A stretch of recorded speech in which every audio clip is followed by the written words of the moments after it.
Hai guys, aku mau baca firman. Ada satu lagi, yaitu ini sangat menjadi peringatan bagi kita umat-umat Kristiani. Kenapa? Karena tadi saya melihat ada video tentang akhir zaman. Ternyata setelah itu hati saya tersentuh dan saya mengingat kembali firman yang sudah pernah saya dengar dan baca tentang bagaimana nanti di akhir zaman nanti. Tetapi saya mendapat firman Tuhan juga. Di depan saya ada Alkitab yang saya akan membacakan kerajaan 1000 tahun. Dan di sini menjelaskan bahwa seorang malaikat Tuhan menangkap dan memasukkan ke jurang maut isi iblis setan. Baik, aku akan membacakan pasal 20, Wahyu pasal 20 ayat 1-6. Demikian firman Tuhan, tangkap dengan iman kerajaan 1000 tahun. Lalu aku melihat seorang malaikat turun dari sorga memegang anak kunci jurang maut dan suatu rantai besar di tangannya. Ia menangkap naga, si ular tua itu, yaitu iblis dan Satan, dan ia mengikatnya 1000 tahun lamanya. Lalu melemparkannya ke dalam jurang maut dan menutup jurang maut itu dan memeteraikannya di atasnya, supaya ia jangan lagi menyesatkan bangsa-bangsa sebelum berakhir masa 1000 tahun itu. Kemudian daripada itu ia akan dilepaskan untuk sedikit waktu lamanya. Lalu aku melihat tahta-tahta dan orang-orang yang duduk di atasnya. Kepada mereka diserahkan kuasa untuk menghakimi. Aku juga melihat jiwa-jiwa mereka yang telah dipenggal kepalanya karena kesaksian tentang Yesus dan karena firman Allah, yang tidak menyembah binatang itu dan patungnya, dan yang tidak juga menerima tandanya pada dahi dan tangan mereka. Dan mereka hidup kembali dan memerintah sebagai raja bersama-sama dengan Kristus untuk 1000 tahun. Tetapi orang-orang mati yang lain tidak bangkit sebelum berakhir masa 1000 tahun itu. Inilah kebangkitan pertama. Berbahagia dan kuduslah ia yang mendapat bagian dalam kebangkitan pertama itu. Kematian yang kedua tidak berkuasa lagi atas mereka, tetapi mereka akan menjadi imam-imam Allah dan Kristus, dan mereka akan memerintah sebagai raja bersama-sama dengan Dia 1000 tahun lamanya. Ini sangat menyentuh hati kita. Kenapa? Karena di akhir zaman nanti bakal ada juga yang akan terjadi masa 1000 tahun, kerajaan 1000 tahun, di mana malaikat turun dari sorga untuk menangkap si iblis dan setan itu yang telah di dunia ini, selama kita di dunia selalu diganggu dia. Ternyata malaikat Tuhan menangkapnya sehingga ia dimasukkan dan diikat dan dimasukkan ke dalam jurang maut dan memeteraikannya di atasnya supaya jangan lagi menyesatkan bangsa-bangsa. Tetapi teman-teman, sebelum berakhir masa 1000 tahun itu, ia akan dilepaskan sedikit waktu lamanya. Lalu si iblis dan setan itu melihat tahta-tahta dan orang-orang yang duduk di atasnya. Kepada mereka diserahkan kuasa untuk menghakimi.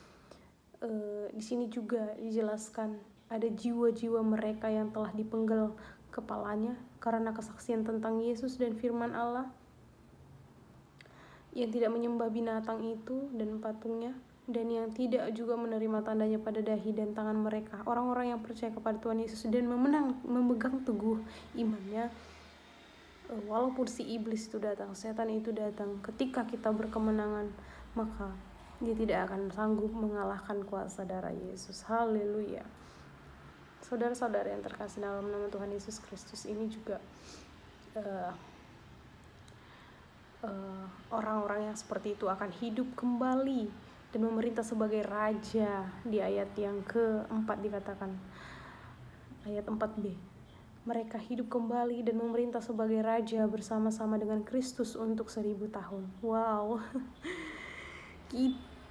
Semoga kita tetap teguh dalam iman, jangan kita murtad, sebab Tuhan itu adalah kota benteng pertahanan kita. Maka mulai dari sekarang kita harus berjaga-jaga, tetap berpegang teguh, tetap melayani Tuhan, tetap jangan lengah atas segala tipu muslihat iblis yang menaungi hati pikiran kita, sebab itu tidak akan sanggup mengalahkan kuasa darah Yesus. Haleluya.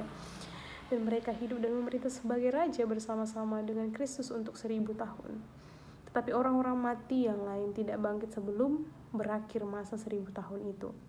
Maka orang-orang yang hidup pada saat setelah masa berakhir kerajaan 1000 tahun itu, mereka duluan bangkit. Itu kebangkitan pertama.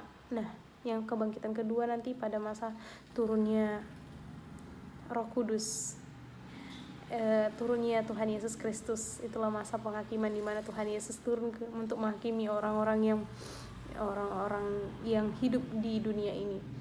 Dan juga orang-orang yang mati itu akan bangkit kembali. Orang-orang yang percaya, haleluya, bangkit di dalam nama Tuhan Yesus, yang berkemenangan sampai akhir hidupnya, menang di dalam Kristus Yesus.